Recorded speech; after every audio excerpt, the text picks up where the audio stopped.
The dinner rush at Crimson Heights was in full swing, and Jasmine Carter's feet were killing her. She'd been on the floor since 11 that morning, covering for Maria, who called in sick again, and now it was pushing 8 in the evening. The restaurant was packed with the usual crowd of investment bankers, tech executives, and old money types who dropped more on a single bottle of wine than Jasmine made in a week. "Table 14 needs their check," the hostess called out as Jasmine passed the front station. "Got it." Jasmine grabbed the leather check presenter and weaved through the crowded dining room, her practiced smile firmly in place. 26 years old, and she'd been waitressing for nearly a decade now. Started at a diner in the Bronx when she was 17, worked her way up to fancier and fancier places until she landed here at Crimson Heights. The tips were good. The clientele was demanding, and every dollar went straight into the savings account she'd opened for Terrence's college fund. Her younger brother was a freshman at Howard University now, living his dream while she worked double shifts to keep him there. Their mother had passed away 14 months ago, cancer eating through her body faster than the doctors predicted. The medical bills had eaten through everything else: Jasmine's nursing school savings, the small life insurance policy, the emergency fund their mother had scraped together over 20 years of working 3 jobs. But Terrence was going to graduate. He was going to have the life their mother wanted for both of them. Jasmine would make sure of it, even if it meant working doubles until her legs gave out. She delivered the check to table 14 with a bright smile, collected the signed receipt with its generous tip, and was heading back to the kitchen when she noticed the commotion near the front. Marcus, the manager, was practically vibrating with nervous energy as he spoke to a tall man in an expensive dark suit. The man had the look of private security, the kind of subtle but unmistakable presence that said he could handle any threat that came his way. "The entire VIP section has been reserved," Marcus was saying. "Everything is prepared exactly as requested." Jasmine's coworker Destiny sidled up beside her. "Girl, you see who's coming in tonight?" "No idea. Some big shot." Destiny's eyes went wide. "Some big shot? Try the biggest. Word is it's some Korean businessman, mega rich, mega private. The kind of rich where nobody even knows exactly what he does, you know what I mean." Jasmine knew what she meant. Crimson Heights attracted all types, including the ones whose money came from places you didn't ask about. "Who's working VIP?" Jasmine asked. "You, apparently. Marcus just told me to switch. He wants the best up there tonight, and you know I can't keep my mouth shut when I get nervous." Jasmine sighed. VIP meant better tips, sure, but it also meant more pressure, more demanding clients, more of everything that made this job exhausting. Still, she couldn't say no. The money was too important. "Fine, let me just finish up my tables and I'll head over." By the time Jasmine made it to the VIP section, it had been transformed. Extra security stood at the entrance, their eyes scanning constantly. The lighting had been dimmed to create a more intimate atmosphere. Fresh flowers had been arranged on every table. And then the party arrived. There were 6 of them in total. 5 were clearly security or associates, hard-faced men in suits who moved with military precision. But the 6th was different.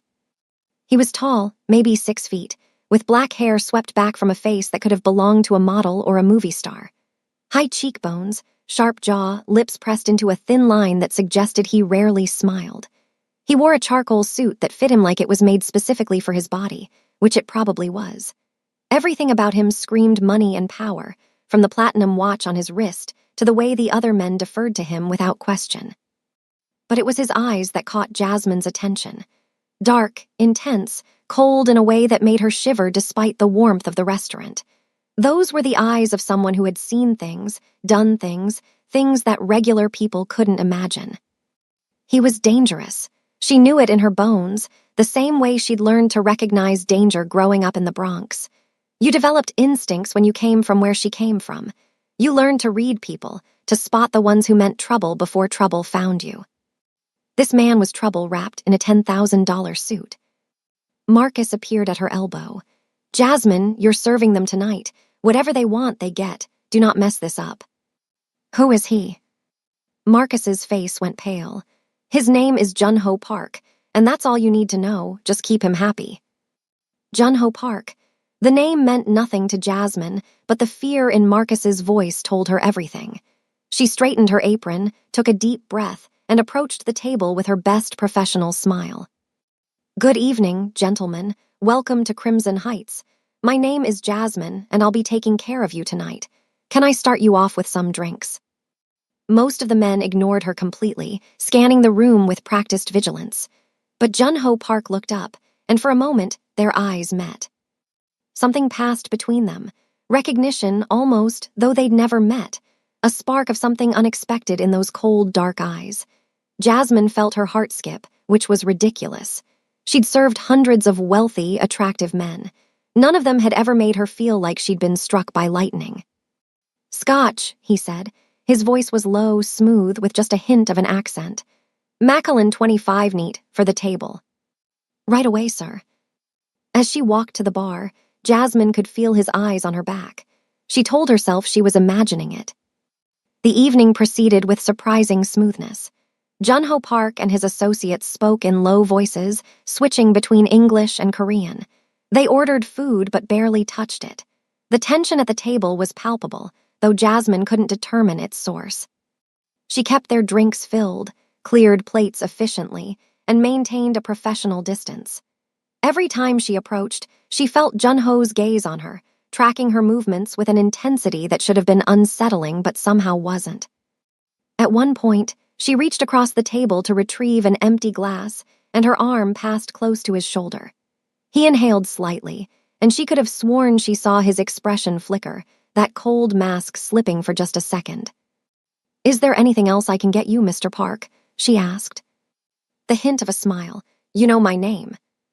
The reservation was under Park. "Yet you addressed me personally." He tilted his head, studying her. "Most servers simply call me sir. They're too afraid to use my name." Should I be afraid? The question was out before she could stop it. Jasmine internally cursed her mouth, which had always gotten her into trouble. But Jun-Ho Park didn't seem offended. If anything, he looked intrigued. "That depends," he said slowly. "Are you easily frightened?" "Not particularly." "No." His eyes swept over her face, assessing. "I didn't think you were. There's something about you, Jasmine, something different." Before she could respond, one of his associates leaned in to whisper something urgent in his ear. Jun-Ho's expression went flat, all trace of warmth vanishing. He gave a curt nod and turned away from her, dismissing her from his attention completely. Jasmine retreated to the server station, her heart pounding harder than it should have been. What was that about, and why did she care? She shook her head, trying to clear it. Rich men flirted with waitresses all the time. It meant nothing. He'd be gone in an hour and she'd never see him again, and that was fine. That was exactly how it should be. The night wore on. Jasmine served other tables, checked on the VIP section periodically, counted down the minutes until her shift ended. She was exhausted, her shoulder aching from an old injury that flared up when she overworked herself. It was nearly 10 o'clock when she noticed the man at the bar. He'd been there for a while, nursing a drink, but something about him had changed. He was sitting differently now, his body angled toward the VIP section. His right hand was inside his jacket. Jasmine's blood went cold. She'd seen that posture before, years ago, when she was 14 and witnessed a shooting outside her apartment building. The shooter had stood just like that in the moments before he pulled his weapon. Casual, unremarkable, and then suddenly deadly. She looked at the VIP section. Jun-Ho Park was leaning back in his chair, engaged in conversation with one of his associates. His security team was focused on the entrance, on the other diners, not on the bar. The man at the bar stood up. Time slowed down. Jasmine saw him reach into his jacket, saw the glint of metal, saw him turn toward Jun-Ho Park with murder in his eyes. She didn't think. There was no time to think. Her body moved on pure instinct, years of survival reflexes kicking in. "Get down." The scream tore from her throat as she launched herself toward the VIP section. Jun-Ho's head snapped up, his eyes going wide as he registered the threat.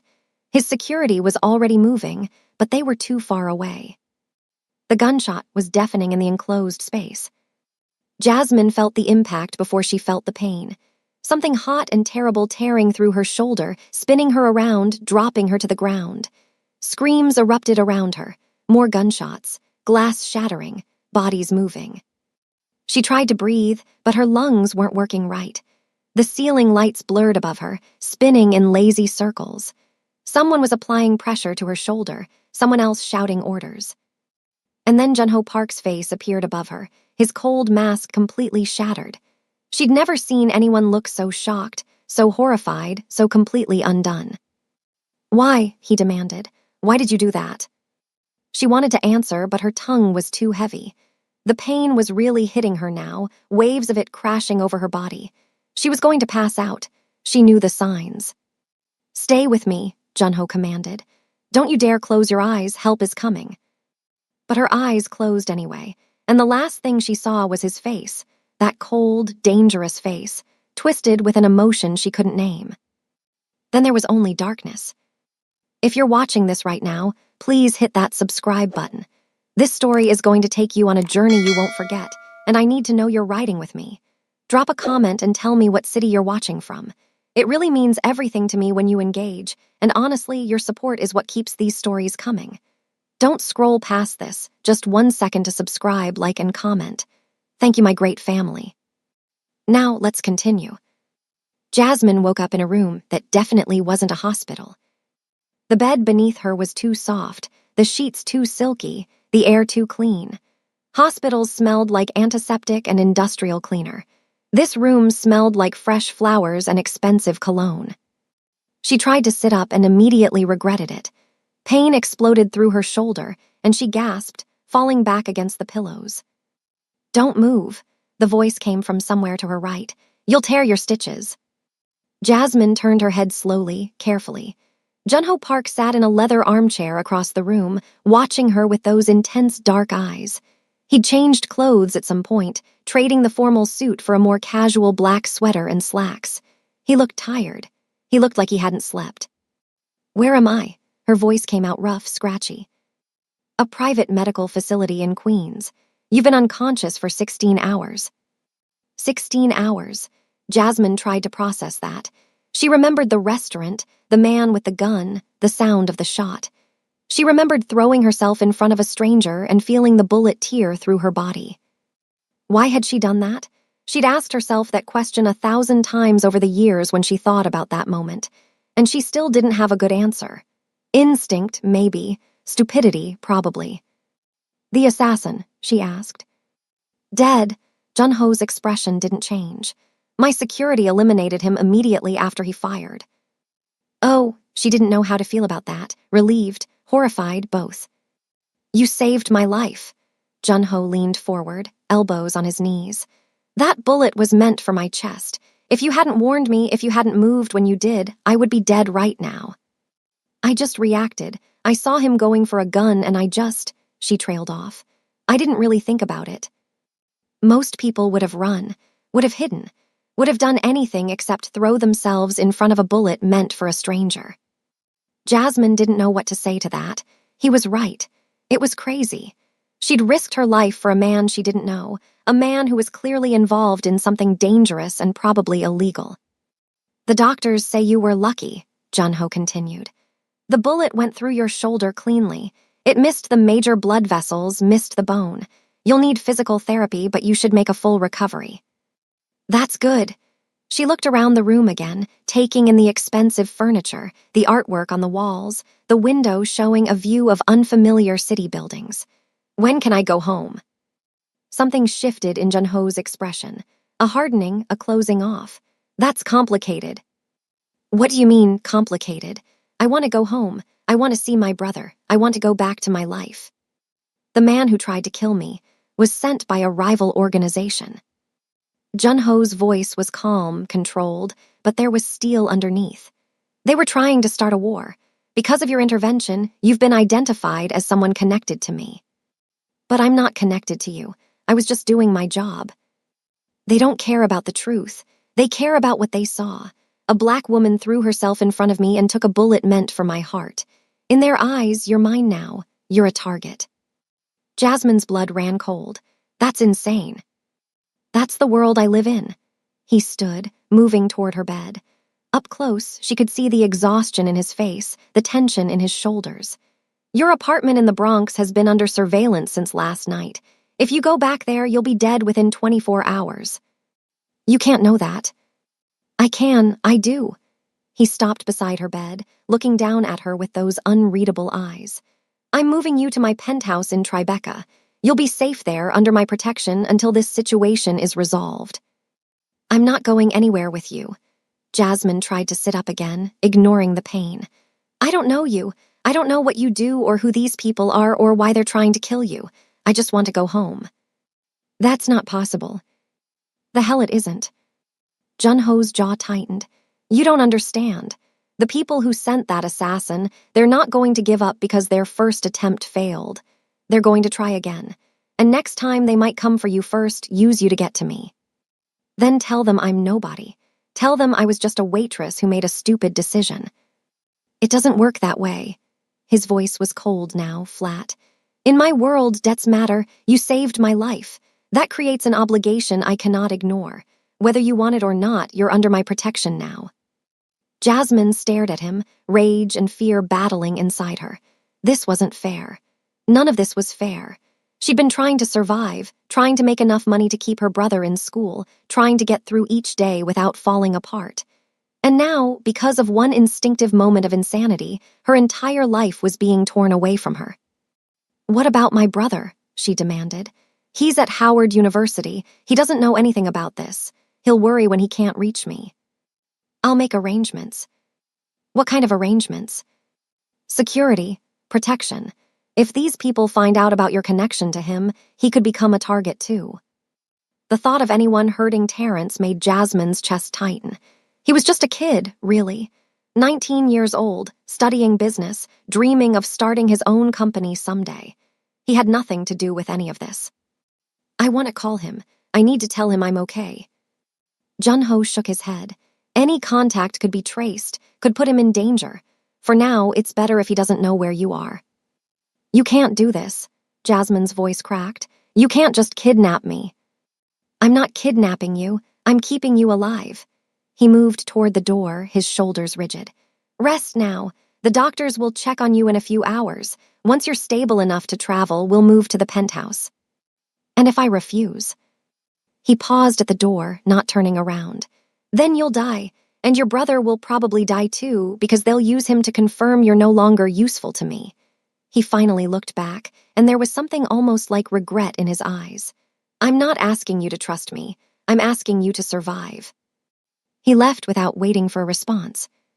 24 hours later, Jasmine stood in the living room of Junho Park's Tribeca penthouse, staring out at the Manhattan skyline. The view was incredible. All of downtown spread out below her, the Hudson River gleaming in the afternoon sun, the Statue of Liberty a tiny green speck in the distance. She'd lived in New York her entire life and never seen the city from this angle. It was like looking at a completely different world. Which she supposed it was. The penthouse was huge.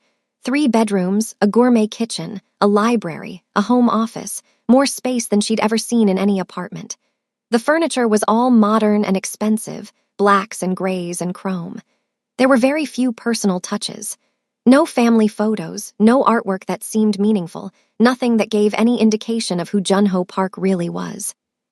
Her shoulder throbbed beneath the bandages.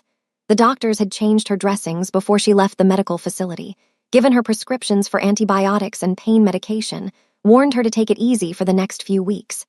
She was wearing clothes that someone had bought for her, since everything she owned was back at her apartment in the Bronx. Soft yoga pants, a loose sweater, expensive slippers. Everything fit perfectly, which meant someone had taken the time to figure out her sizes. It was thoughtful in a way that made her uncomfortable. Junho had been called away on business almost immediately after bringing her here. He'd introduced her to the security team that would be stationed in the penthouse around the clock, shown her to her room, and then disappeared. She hadn't seen him since. Fine by her, the less she saw of him, the better. But the hours crept by, and the anger that had sustained her started to fade, replaced by something worse. Fear, loneliness, grief for the life she'd lost. This morning, she'd been a waitress with a plan. Work hard, save money, get Terrence through college, maybe finish her nursing degree someday. Simple, achievable. Now she was a prisoner in a stranger's penthouse, a target of people she'd never met, cut off from everyone she loved. She pressed her forehead against the cool glass of the window and let herself cry for the first time since her mother's funeral. The first week was the hardest. Jun-ho was rarely there. He left early in the morning and returned late at night, if he returned at all. When they did cross paths, he was polite but distant, treating her like a guest he was obligated to host rather than a person he'd uprooted from her entire life. His staff was the same. A housekeeper came twice a day. A cook prepared meals that Jasmine barely touched. Security guards rotated through shifts with military precision. They were all respectful, professional, and completely unwilling to engage in anything resembling normal human conversation. By the third day, Jasmine thought she might lose her mind from the silence. She explored the penthouse, more out of boredom than curiosity. The rooms were all immaculate and impersonal, except for one, Jun-ho's private library. It was smaller than the other rooms, tucked away at the end of a hallway she'd assumed led nowhere. Bookshelves lined every wall, filled with volumes in English, Korean, and other languages she didn't recognize. She found philosophy texts, classic literature, books on architecture and design. There was a comfortable leather chair in the corner, worn from use, and a small table with a half-finished cup of tea that had long gone cold. This was where Jun-ho spent his time, she realized. This was the only room in the whole penthouse that actually felt lived in. She pulled a book from the shelf at random. Marcus Aurelius, Meditations. The margins were filled with handwritten notes in elegant script. Some in English, some in Korean, all clearly made by someone who'd read this book many times and thought deeply about its contents. It didn't match. The cold crime boss with bodyguards and expensive suits, reading Roman philosophy and filling notebooks with his thoughts. It was like two different people inhabiting the same body. She put the book back and continued exploring, but she couldn't stop thinking about those notes. On the fifth night, Jasmine couldn't sleep. The pain medication made her drowsy during the day, but did nothing to help at night. She lay in the dark for hours, staring at the ceiling, before finally giving up and wandering out to the main living area. The lights were off, but she could see someone moving in the kitchen. She froze, heart pounding, before realizing it was Jun-ho. He was cooking. Actually cooking, not just reheating something or ordering takeout. He had vegetables laid out on the cutting board, a pot simmering on the stove, and he was moving through the kitchen with the ease of someone who knew exactly what he was doing. She must have made a sound, because he looked up suddenly, and their eyes met across the darkened room. "Couldn't sleep?" he asked. "No," she stepped closer, drawn by curiosity despite herself. "I didn't know you cooked. One of the few skills I have that doesn't involve violence." There was something almost like humor in his voice. "Sit, I'll make you something." She should have refused, should have gone back to her room, maintained the distance that kept her safe. But she was tired and lonely, and the smell of whatever he was cooking was making her stomach growl for the first time in days. She sat at the kitchen island and watched him work. "It's called doenjangjjigi," he said, not looking up. "A Korean stew. My mother used to make it when I was a child. It's comfort food." "Your mother's still alive." "She lives in New Jersey with my younger sister, Naomi." He added something to the pot, stirred. "I don't see them as often as I should." "Why not?" A long pause. "Because every time they look at me, they see what I've become, and every time I look at them, I remember what I could have been." Jasmine didn't know what to say to that, but something in his voice, a rawness she hadn't heard before, made her want to understand. "What could you have been?" He turned off the stove, began ladling the stew into bowls. "An architect. I was studying at Columbia when my father died, one semester away from finishing my degree." "What happened?" "He was murdered." Jun-ho set a bowl in front of her, then sat across the island with his own.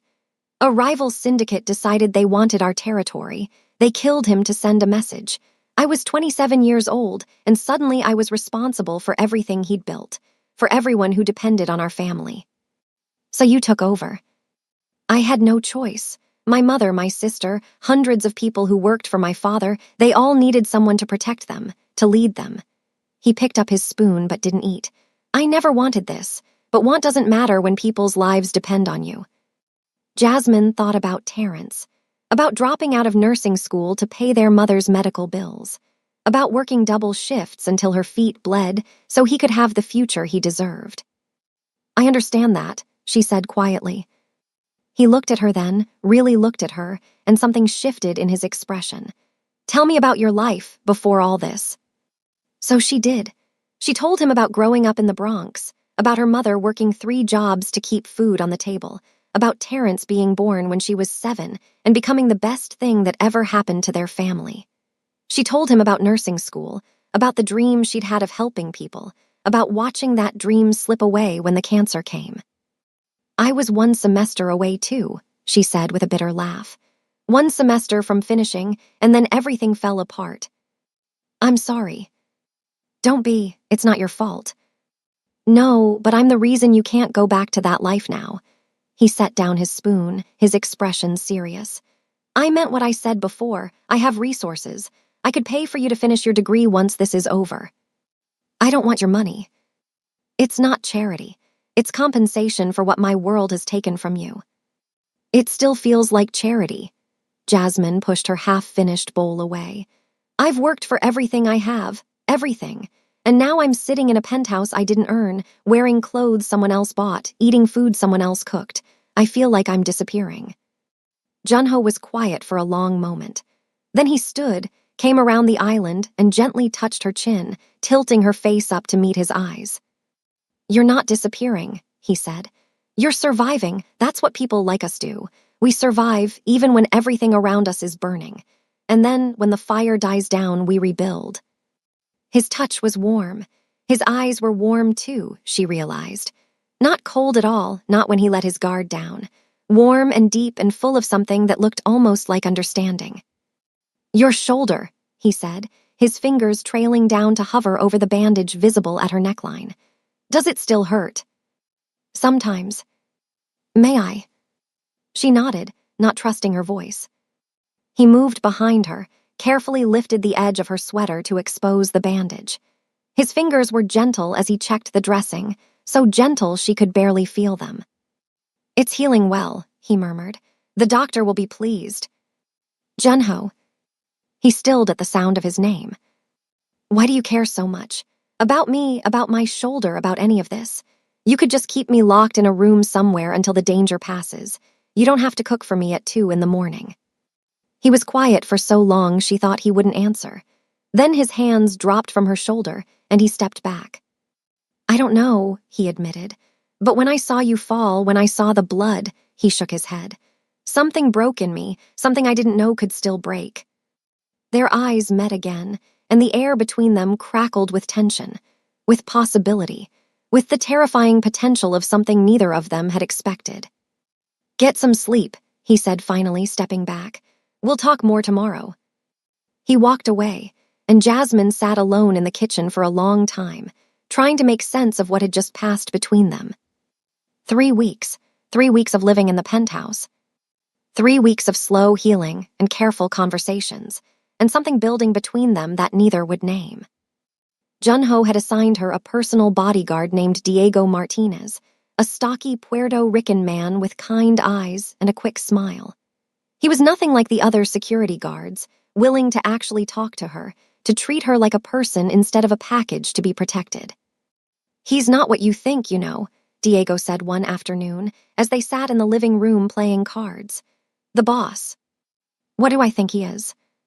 A monster, a criminal, someone who chose this life because he wanted power. Jasmine shrugged, focusing on her cards. I don't think that. Good, because you'd be wrong. Diego laid down his hand, a winning flush. I've been with him for 6 years, watched him take over after his father died, watched him try to hold everything together. You know what he did first thing? What? Shut down the drug trade. Completely. His father had been running heroin through the ports for years. Junho said no more, said he wasn't going to profit off people's addictions. Jasmine looked up, surprised. I didn't know that. Most people don't. It cost him millions and it made a lot of enemies. But he did it anyway because he thought it was right. Diego gathered the cards to shuffle again. He's not perfect. He's done things that would make you sick, but he's trying to be better than what he inherited. That counts for something. Jasmine thought about that conversation for days. Thought about the philosophy books in the library, the notes in the margins, the way Junho's eyes went soft when he talked about his mother and sister. Thought about the man who cooked comfort food at 2 a.m. and checked her bandages with gentle hands. She was starting to see him differently, and that terrified her. One night, she confronted him about the debt. She'd learned from Diego that Junho had been paying off her mother's remaining medical bills, had quietly arranged for round-the-clock security for Terrence in D.C., had been making her problems disappear without ever saying a word to her about it. "You had no right," she said, standing in his office doorway. "That was my debt, my responsibility." Junho looked up from his computer, his expression unreadable. "It was handled." "That's not the point. You can't just fix my life without asking me. I'm not a project, Junho. I'm not some problem to be solved." He stood, moving around his desk toward her.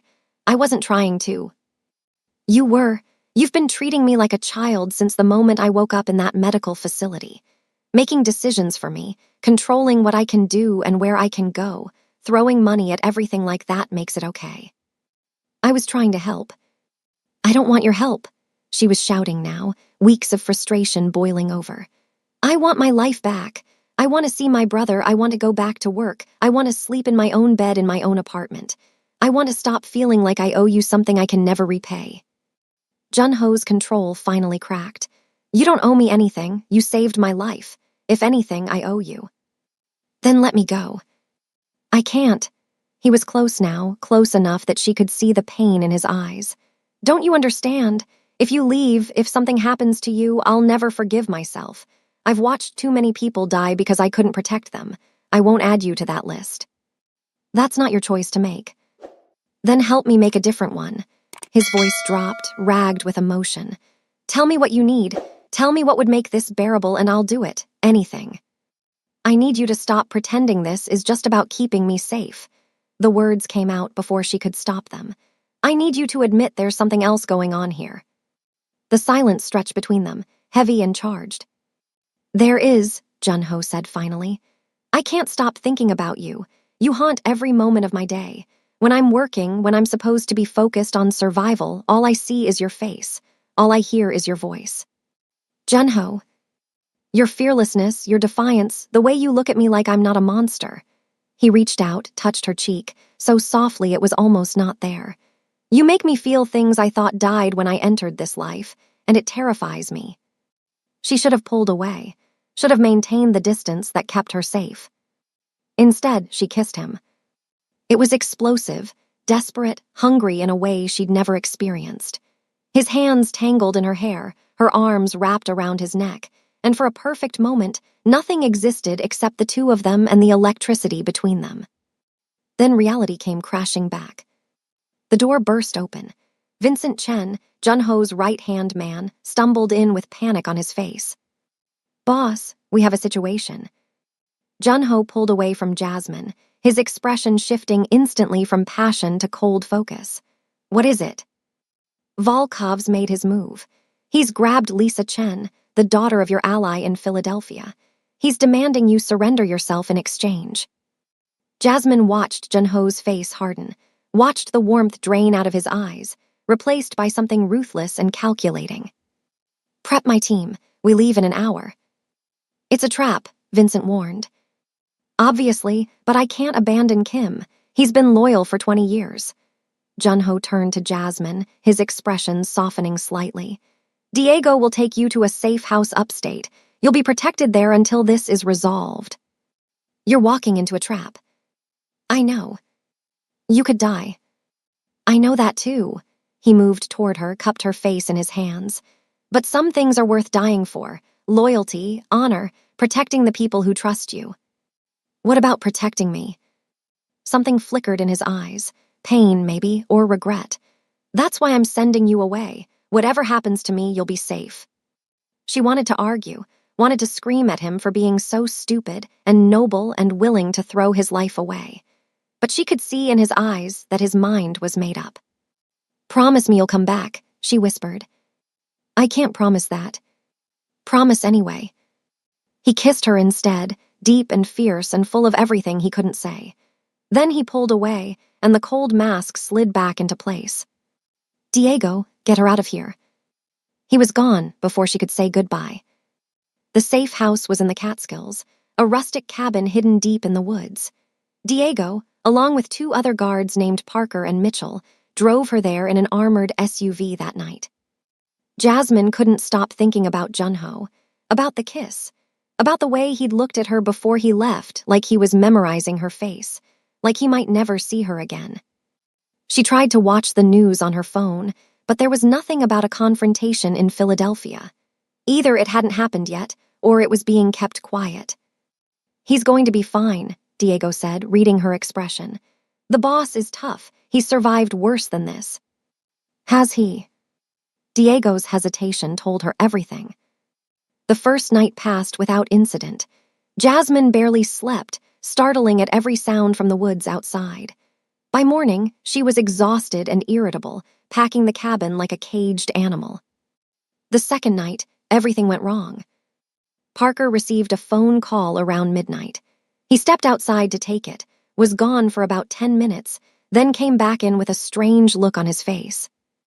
"Everything okay?" Diego asked. "Fine, just my girlfriend." But something felt off.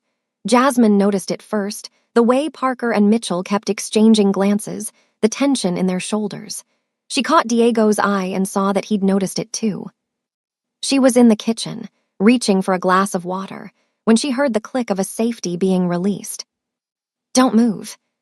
Parker's voice was ice cold. "Either of you." Jasmine turned slowly. Parker and Mitchell had their guns drawn, aimed at Diego. "What the hell is this?" Diego demanded. "Sorry, brother. Better offer came along." Parker shrugged. "Volkov's paying triple what the boss pays, and he's going to win this war. Might as well be on the winning side." "You piece of." Parker fired. Diego dove sideways, the bullet grazing his arm. He rolled, came up shooting, took out Mitchell with 2 quick shots. Jasmine grabbed the knife from the kitchen counter and threw herself behind the island as gunfire erupted around her. Diego was hit. She saw him go down, blood spreading from his chest, but he kept shooting, kept fighting. Parker advanced, gun raised, ready to finish him off. Jasmine moved without thinking. She grabbed Diego's backup gun from the floor and fired, hitting Parker in the shoulder. He spun, shocked, and Diego used the distraction to put 2 more bullets in his chest. Parker crumpled. The cabin fell silent. "Diego," Jasmine scrambled to his side, pressing her hands against the wound in his chest. "Stay with me, stay with me."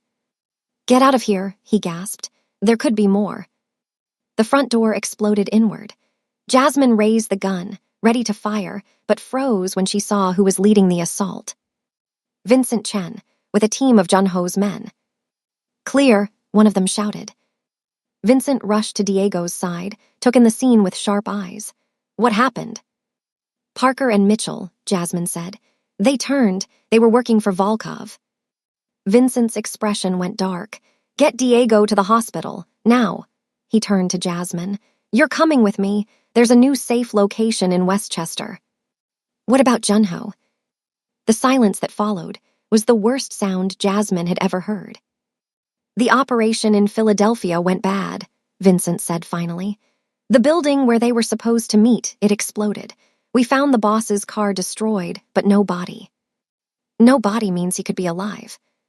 Or it means there wasn't enough left to find. Jasmine's legs gave out. She collapsed against the wall, unable to breathe. Not Junho, not after everything. Not after she'd finally let herself feel something for him. "We're not giving up," Vincent said. "We're still searching, but right now my priority is keeping you safe." Those were his orders. He made me swear before he left that no matter what happened to him, you would be protected. He helped her to her feet, guided her out of the cabin, into another armored vehicle. The drive to Westchester was a blur of grief and shock and desperate hope. Alone in her new room, surrounded by guards she didn't know, Jasmine finally let herself fall apart. She cried until there were no tears left, until her throat was raw and her eyes were swollen. Junho couldn't be dead. He couldn't be. She refused to believe it. But as the hours passed with no word, hope became harder and harder to hold on to. 3 days of silence. Vincent had taken over operations, trying to hold Junho's organization together while hunting for the mole who had fed information to Volkov. The security around Jasmine had tripled, but she barely noticed. She moved through each day like a ghost, going through the motions of eating and sleeping without actually being present. On the 4th night, her phone buzzed with a message from an unknown number. Trust no one. Vincent is the betrayer. Get to Grand Central Terminal, track 34 tomorrow at noon. Come alone. Jay. Jasmine's heart stopped. Jay, it had to be Junho. He was alive. He had to be alive. But the message said Vincent was the traitor. That didn't make sense. Vincent had saved her life at the cabin, had been coordinating the search for Junho, had seemed genuinely devastated by his disappearance. Unless it was all an act, unless Vincent had been playing them from the beginning. Jasmine spent the night going over everything she knew. The assassination attempt at the restaurant, the ambush in Philadelphia, the traitors at the safe house. Someone high up in Junho's organization had been feeding information to the enemy. If that someone was Vincent, it would explain a lot. But what if this message was a trap? What if someone was using Junho's name to lure her out? She didn't care. If there was any chance Junho was alive, she had to take it. The next morning, she faked a headache, waited for the shift change, and slipped out through a bathroom window. She used the emergency cash Diego had given her to take public transportation into the city, constantly checking over her shoulder for anyone following. Grand Central Terminal was crowded at noon, tourists and commuters filling the main concourse. Jasmine made her way to track 34 and waited, her heart pounding. Noon came and went, nothing. She was about to give up when someone grabbed her arm. Don't scream, don't draw attention, just come with me. It was a young woman, Asian, maybe mid-20s, with Junho's same dark eyes and sharp cheekbones. She was wearing a baseball cap and oversized jacket, trying to blend into the crowd. Who are you? Naomi Park, Junho's sister. Please, we don't have much time. Naomi led her through the station, down a series of service corridors, out a back exit where a car was waiting. They drove for what felt like forever, eventually ending up in Chinatown at a narrow building above a noodle shop. He's upstairs, Naomi said. He's hurt, badly, but he's alive. Jasmine took the stairs 2 at a time. The room was small and dimly lit, makeshift medical equipment scattered around, the smell of antiseptic thick in the air. And there, lying on a narrow bed, barely conscious, was Junho. He looked terrible. Burns covered half his face, bandages wrapped his torso, and his breathing was labored and painful. But his eyes were open, and when he saw her, something like peace washed over his features. You came. She was at his side in an instant, hands checking his pulse, his temperature, cataloging his injuries with the nursing knowledge she'd never forgotten. You're an idiot. You should be in a hospital. Can't. Vincent has eyes everywhere. He tried to sit up, winced in pain. He's the traitor. He's been working with Volkov the whole time. The assassination attempt, Philadelphia, all of it. Why didn't you tell someone? I didn't know for sure until the explosion. Vincent set it up, meant to kill me and take over, but I got lucky. Blast threw me clear. He gestured weakly at his injuries. Mostly clear, anyway. Jasmine's hands were shaking. With relief, with fury, with the overwhelming need to keep him safe. What do we do now? Vincent is meeting with Volkov tomorrow night, a warehouse in Red Hook. They're going to finalize their takeover. Junho's eyes met hers, and she saw the resolution there. I have to be there. I have to end this. You can barely stand. Doesn't matter. It matters to me. She grabbed his hand, squeezed it tight. You almost died. You're going to walk into another trap, and this time you won't be lucky. I can't. Her voice broke. I can't lose you, Junho. He reached up with his good hand, touched her face. I'm already dead if Vincent wins. My mother, my sister, everyone loyal to my father. He'll eliminate them all. I can't let that happen, even if it costs me everything." Jasmine looked at him, this broken, stubborn, impossible man who had turned her life upside down, and she made a decision. "Then I'm going with you." "Absolutely not. You don't get to decide that." She set her jaw. "You need all the help you can get, and I'm not sitting in another safe house waiting to find out if you lived or died. If you're going to that warehouse, so am I." "Jasmine, don't argue. You won't win." For a long moment, he just stared at her. Then, incredibly, he smiled. A real smile, warm and full of something that looked a lot like love. "Okay," he said. "Together then." The warehouse in Red Hook was a massive structure on the Brooklyn waterfront, all rusted metal and broken windows. The kind of place where bad things happened and nobody asked questions. Junho had spent the last 24 hours preparing. Naomi had reached out to loyalists within the organization, men who suspected Vincent but had been too afraid to act. Diego had discharged himself from the hospital against medical advice, insisting he wouldn't miss this fight. Together, they'd assembled a small team of fighters they could trust absolutely. But they were still outnumbered. Vincent had been consolidating power for days, and Volkov's men were professionals. If this came down to a straight fight, they would lose. So they needed a different approach. "I'll be bait," Jasmine said during the planning session. "They think I'm important to you. If one of your loyalists pretends to capture me and deliver me to Vincent, it'll draw them both out." "No. It's the best option." "I said no. And I said you don't get to decide for me." Jasmine stepped forward, took his hand. "I'm not afraid, Junho, and this plan gives you the best chance of getting close enough to end this." He looked at her for a long moment, every objection written on his face. Then he exhaled. "I hate this. I know. If anything happens to you." "It won't. You'll make sure of it." The night of the operation, Jasmine was driven to the warehouse with her hands bound, a convincing captive. The loyalist pretending to deliver her was a man named Steve, one of Junho's oldest associates who had known his father. The warehouse was lit by industrial floodlights, casting harsh shadows across the concrete floor. Vincent was there, looking satisfied and smug, along with Volkov and over a dozen armed men. "Well, well," Vincent said, as Steve shoved Jasmine forward. "The waitress who started all this trouble. You've been surprisingly difficult to find." "She was at the upstate location," Steve lied smoothly. "Took some doing, but I got her out." Vincent studied him for a moment, then nodded. "Good work. Volkov, this is the insurance I mentioned. She's valuable to Junho, or she was. Since he's dead now, I'm not sure what to do with her." "Use her to flush out the remaining loyalists," Volkov suggested. His Russian accent was thick, his eyes cold. "Anyone still attached to the Park legacy will come for her." "My thoughts exactly." Jasmine stayed silent, playing her part, waiting for the signal. It came as Junho's voice echoing through the warehouse speakers. "Surprise! I'm harder to kill than you thought." The lights cut out. Chaos erupted. Gunfire, shouts, bodies crashing into each other in the darkness. Jasmine dropped to the floor, rolling away from the line of fire, hands working frantically at her bonds. Steve had given her a small knife, hidden in her sleeve. She cut herself free, grabbed a fallen gun, and pressed herself against a concrete pillar, trying to make sense of the battle around her. Muzzle flashes illuminated frozen moments. Diego taking down 2 of Volkov's men, Junho moving through the darkness like a ghost despite his injuries, Vincent screaming orders that no one could hear.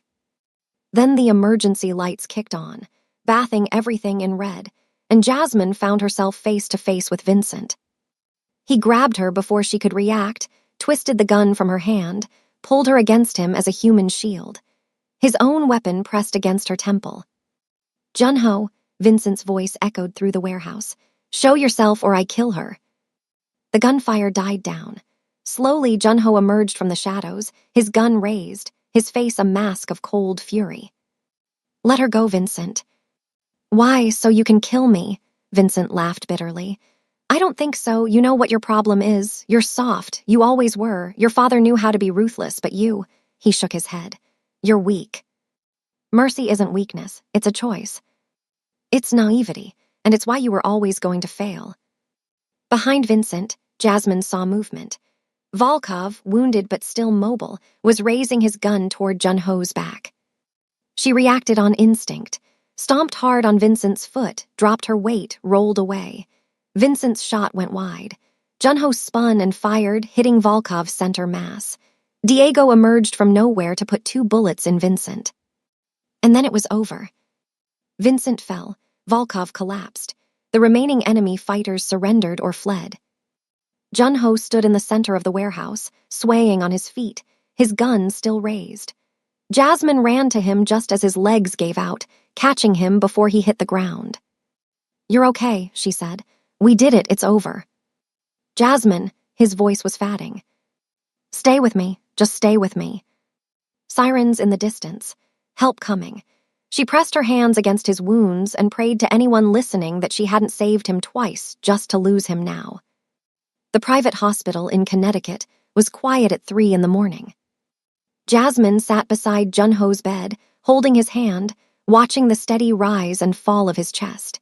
He'd been in and out of consciousness for 2 weeks, fighting infections from his burns and complications from the gunshot wounds.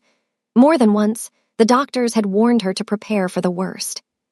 But Junho was stubborn. He'd always been stubborn. Tonight, for the first time, his eyes were clear when he woke up. You're still here, he murmured. Where else would I be? He smiled weakly. Go get some sleep, you look terrible. Wow, charming. I mean it. His fingers tightened around hers. You've been here every day, every night, the nurses told me. Someone had to make sure you didn't die, after all that trouble I went through to save you. He laughed, then winced. Don't make me laugh, everything hurts. She leaned forward, brushed the hair back from his forehead. The FBI came by again today. They want an answer about the deal. Junho's expression sobered. The federal agents had shown up 3 days after the Red Hook confrontation, armed with evidence and ultimatums. Cooperate, provide information on rival organizations and corrupt officials, and they'd reduce his charges. He'd serve time, but not life. It was more than he deserved, and far less than he deserved, the paradox of his life. What do you think I should do? He asked. I think it's not my decision to make. But if it were... Jasmine was quiet for a long moment. I think you've spent your whole life trapped by choices you didn't make. Your father's death, the organization, all of it. This is a chance to choose something different, to be the person you wanted to be before duty got in the way. The person I wanted to be is an architect, not an inmate. You could be both, eventually. She traced circles on the back of his hand. Your sister came by yesterday. She said she's tired of living in fear, your mother too. They want this to end. They want you to have a life outside of this. And what about you? His eyes searched her face. What do you want? I want you to be free, really free, not just out of prison, but free from everything that's been weighing you down.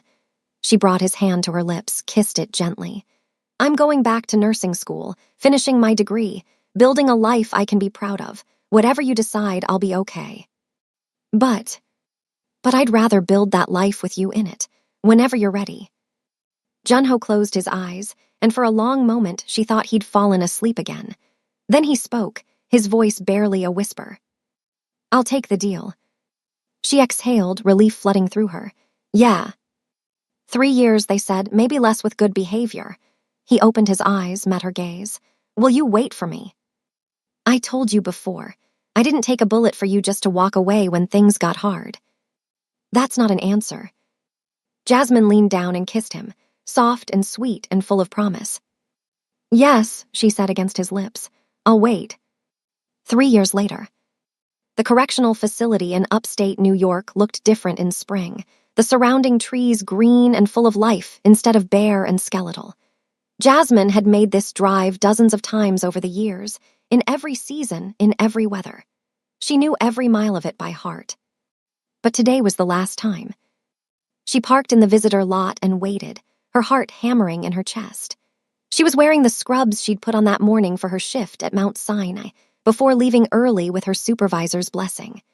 In her pocket was the silver ring Junho had given her before he surrendered to custody, the promise she'd worn on her right hand for 3 years. The door opened, and there he was. He looked good, healthy. The burns on his face had faded to faint scars, and he'd put on muscle from the gym time that was one of the few privileges in minimum security. But it was his expression that made her breath catch, open and hopeful and almost young in a way she'd never seen before. He walked toward her slowly, like he couldn't quite believe she was real. "Hi," she said. "Hi. So you're free." "I'm free." He stopped in front of her, close enough to touch but not touching yet. "You look different, good different, happy different." "I am happy," she smiled. "I finished my degree. I'm working at Mount Sinai. I have my own apartment. Terrence graduated top of his class at Howard, and he's starting a business with some friends." "I know, you told me, every visit." "Then why do you look so surprised?" "Because I kept waiting for you to come tell me you'd met someone else. Someone who could give you a normal life. Someone who wasn't." He gestured at himself, at the facility behind him. "This." Jasmine stepped forward, took his face in her hands. "I met someone once. He cooked me comfort food at 2 in the morning and told me I was brave. He made me feel like I wasn't just surviving anymore, like I was actually living. And I've been waiting for him to get out of prison so I can spend the rest of my life with him." Junho's eyes glistened. "Jasmine." "Take me home, Junho. We have a lot of time to make up for." He kissed her then, 3 years of longing pouring out in a single moment. Around them, other released inmates reunited with their families, laughter and tears mixing in the spring air. They drove back to Manhattan together, holding hands across the center console.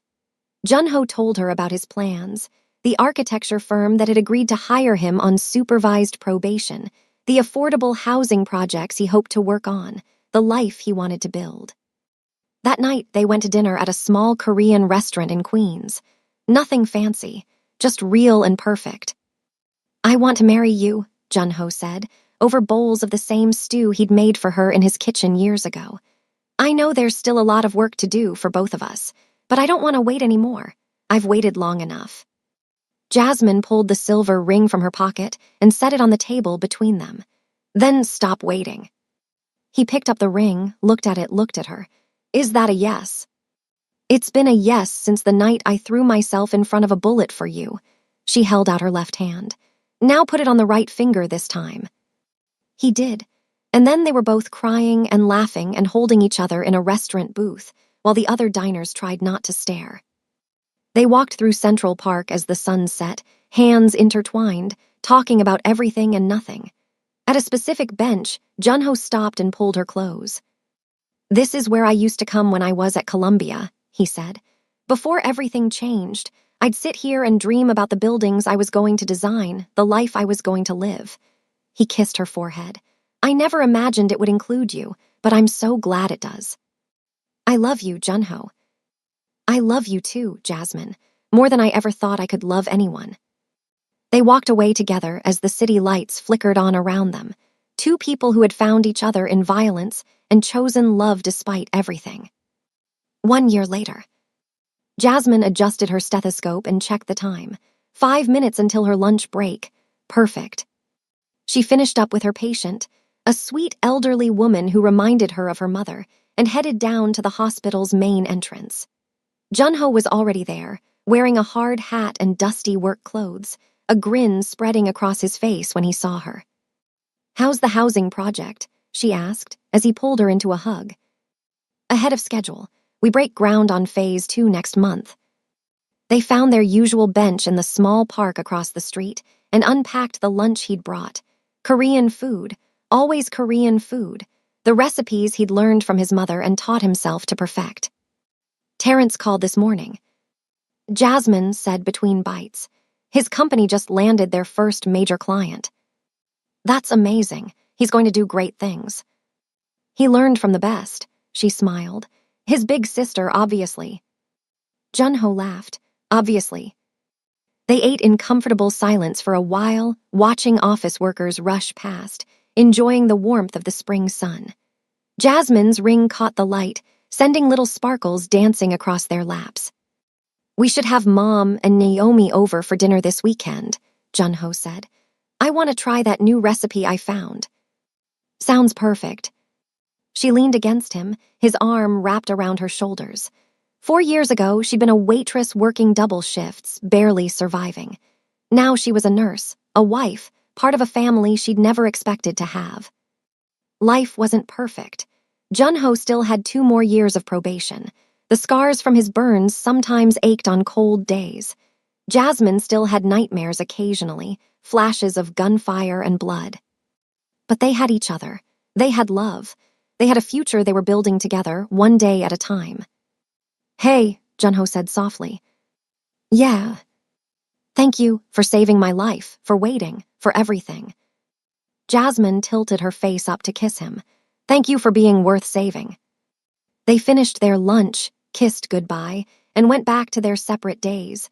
Her to the hospital, him to the construction site where affordable homes were rising from the ground.